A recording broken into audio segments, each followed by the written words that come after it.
Latest updates के लिए ultra channels को सब्सक्राइब करें और बेल आइकन को प्रेस करें। इकबाल भाई जिंदाबाद! इकबाल भाई जिंदाबाद! इकबाल भाई जिंदाबाद! इकबाल भाई जिंदाबाद! इकबाल भाई जिंदाबाद! इकबाल भाई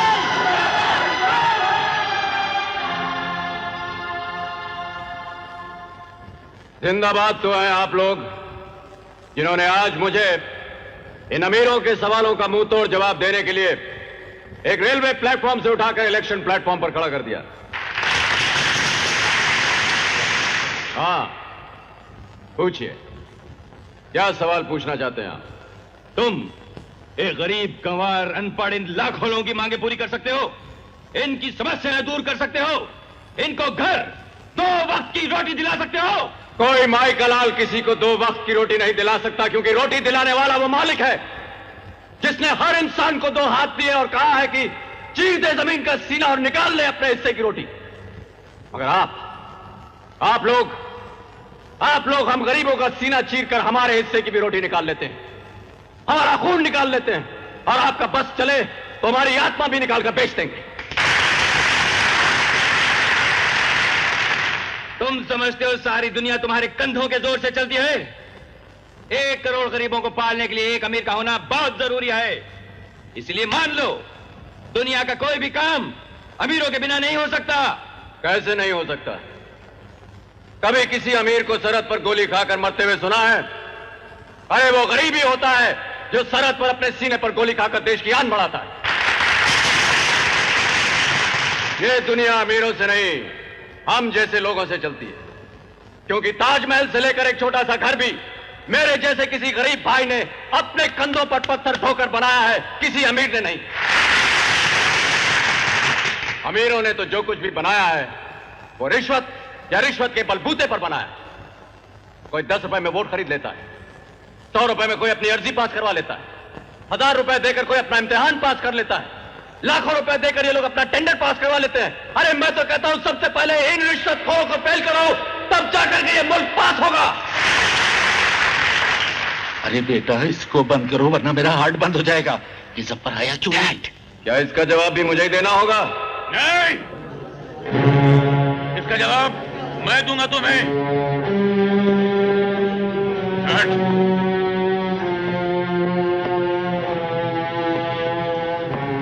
भाइयों, ये खून, ये जख्म इस कुली की मेहरबानी का नतीजा है।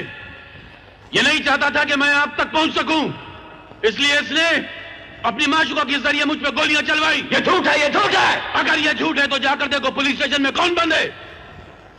लेकिन जिन्होंने हम पे गोलियां चलवाई, हम उन पे फूल बरसाएंगे।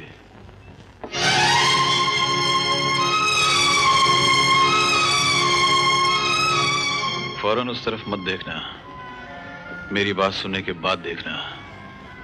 तुम्हारा बाप असलम जिंदा है और इस वक्त मेरे कब्जे में है। मेरे अब्बा?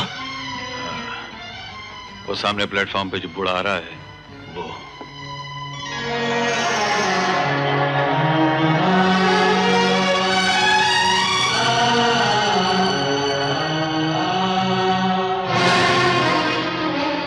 तुम्हारे बाप की जिंदगी इस वक्त मेरे कब्जे में है, इसलिए इस इलेक्शन से अपना नाम वापस ले लो, वरना।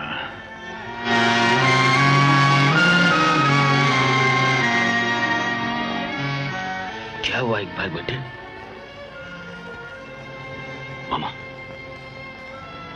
वो जो सामने खड़े हैं, क्या वो मेरे अब्बा हैं?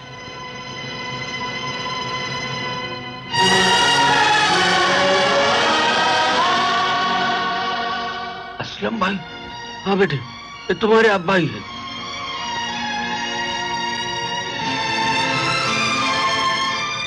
आइए जफर साहब, वेलकम वेलकम। जफर साहब ने हार पहनाते वक्त इतना बड़ा काम करने का वादा किया है कि इस वक्त मैं न उनका मुकाबला कर सकता हूं और ना ही बयान कर सकता हूं।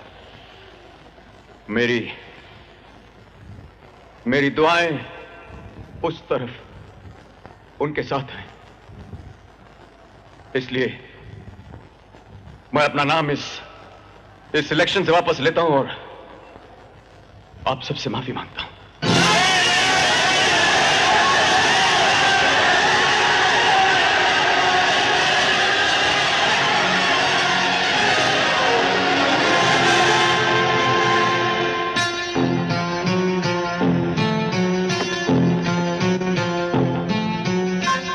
दोस्तों, इकबाल भाई ने जफर साहब के मुकाबले से इसलिए अपना नाम वापस नहीं लिया कि जफर साहब ने आप लोगों के लिए वायदे किए हैं, बल्कि जरूर जफर साहब ने इकबाल भाई को धमकी दी होगी। ये जफर की असलियत क्या है, आप इनकी जुबानी सुनिए साहिबान।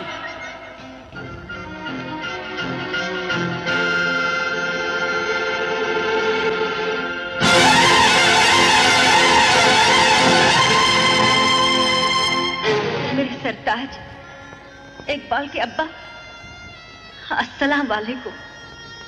वालेकुम अस्सलाम बेगम। भाइयों, ये बोलने कैसे लग गई? ये लोग जो आपके अम्मी, जफर के खिलाफ कुछ मत कहना, अब्बा की जान खतरे में।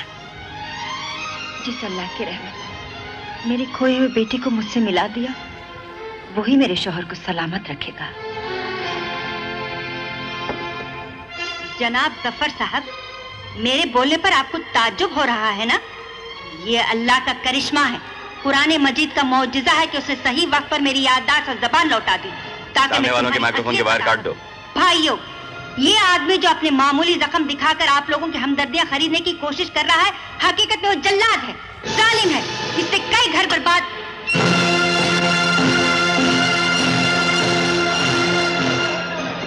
बिजली के तार काट कर आज तुम सलमा की आवाज को नहीं रोक सकते जफर साहब। आज जब उसने ये आवाज दी है तो ये हर एक के दिल तक पहुंच के रहेगी।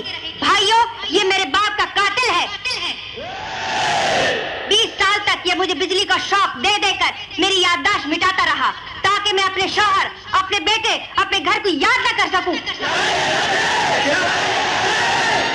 हाँ, ये सच है कि इनको इलेक्ट्रिक के शॉक दिए जाते थे, मगर मैं कोई अपनी खुशी के लिए नहीं देता था, डॉक्टर के कहने पे देता था, क्योंकि इन्हें पागलपन के दौरे पड़ते थे।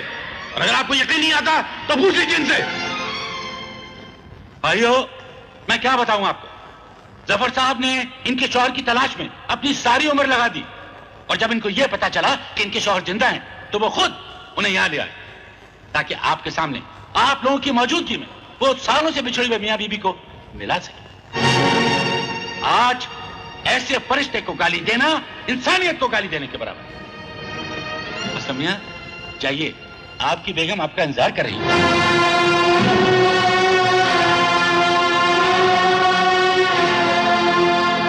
क्या कर रहे हो? मैं जो कर रहा हूं बिल्कुल ठीक कर रहा हूं। इलेक्शन में हमारा बहुत पैसा लग चुका है, वो सब डूब जाएगा, और अगर कहीं ये पब्लिक भड़क गई तो कौवों की तरह नोच नोच कर हमें खा जाएगी। जानम में जाए पब्लिक, तुम्हारा पैसा और तुम्हारा इलेक्शन, मुझे किसी की परवाह नहीं है। मैंने जिंदगी में हारना सीखा नहीं है। अगर सलमा मेरी नहीं हो सकी तो जीती जी किसी की नहीं हो सकेगी।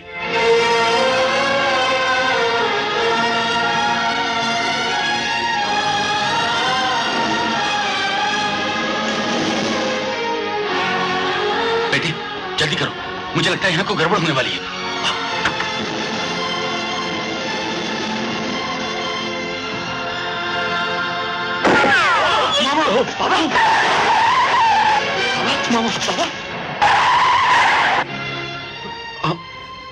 अमीर डॉक्टर, सिग्नल मिला है। इकबाल बेटे, बाबा।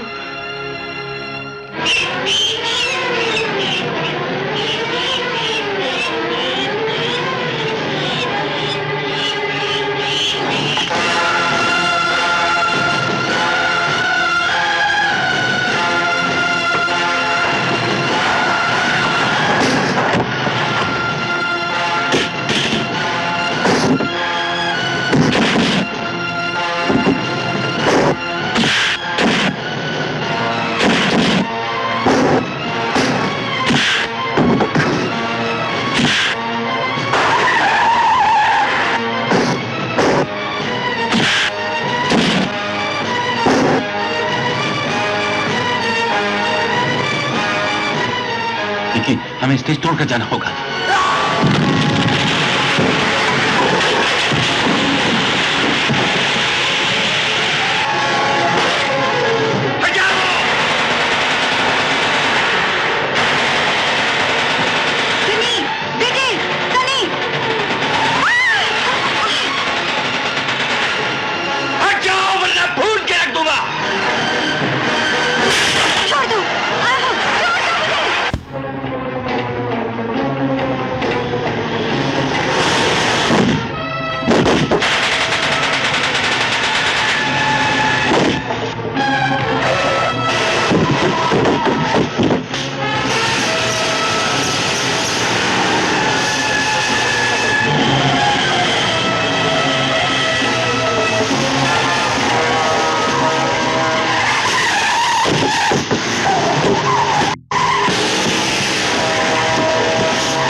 हाजी अली की मजार है तो अंदर नहीं जा सकता।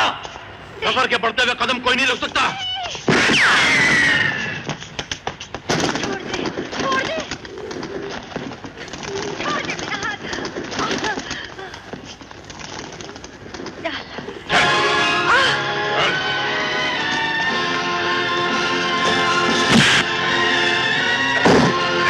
करिश्मा दिखा दे।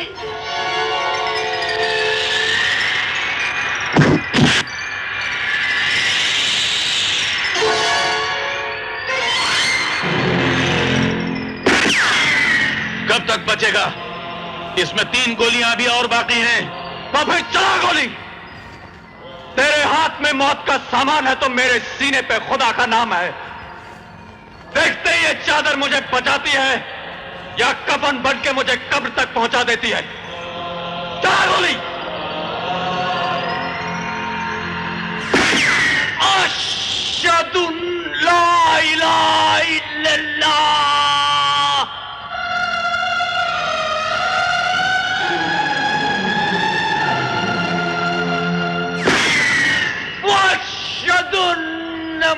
मोहम्मद रसूलुल्लाह।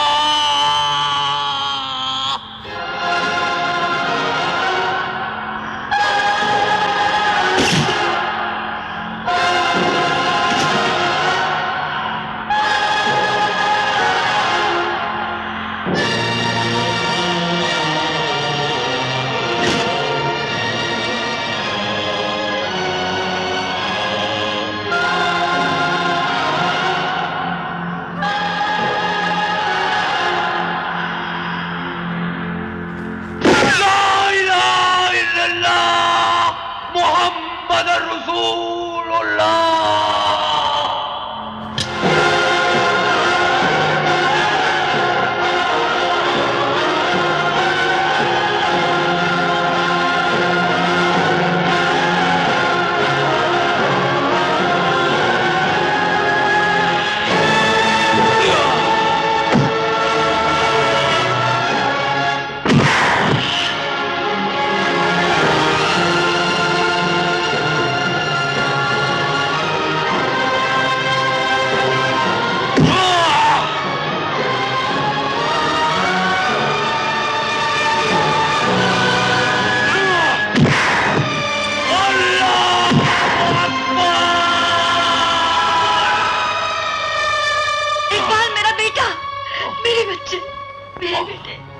मेरे बेटे। बस अम्मी जान, तेरी जबान से ये बेटा लफ्ज सुनने के लिए जिंदा हूं। एक बार फिर मुझे बेटा कहकर बुला दे मां। आज परसों बाद तुझे गले लगाए मेरे बच्चे। मुझे छोड़कर मत जा, मुझे छोड़कर मत जा मेरे बच्चे। नहीं। इंसान का आना या जाना उस पे है।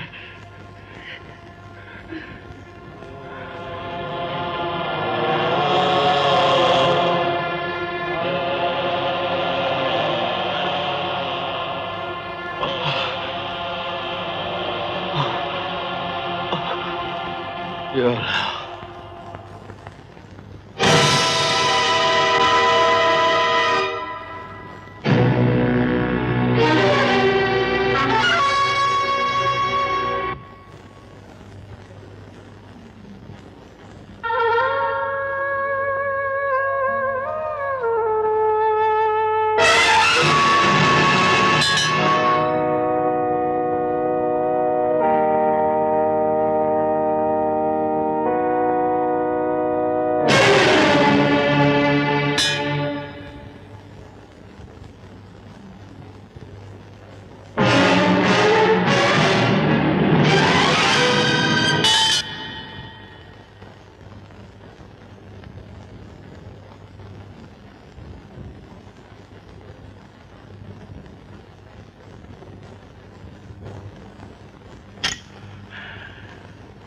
मुबारक हो, अब आपके बेटे की जान खतरे से बाहर है।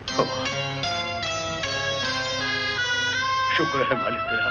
या अल्लाह, या अल्लाह।